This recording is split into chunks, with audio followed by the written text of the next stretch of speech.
গুড় আম করবো, তার জন্য আম নিয়েছি কেটে আর গুড় নিয়েছি। গুড়টা হয়ে এসছে, আমগুলো দিয়ে দেবো।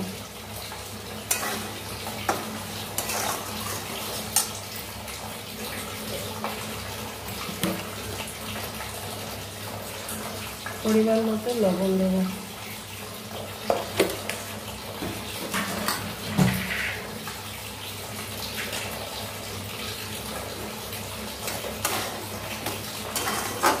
আমি সেদ্ধ করে দেবো। গুড় আমটা হচ্ছে আর একটু আটা আটা হবে।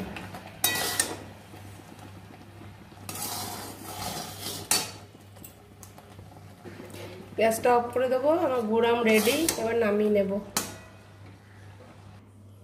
গুড় আম রেডি। হ্যালো বন্ধুরা, আমার গুড় আম যদি ভালো হয়ে থাকে, গুড় আম যদি ভালো লাগে, লাইক শেয়ার সাবস্ক্রাইব করবেন বন্ধুরা।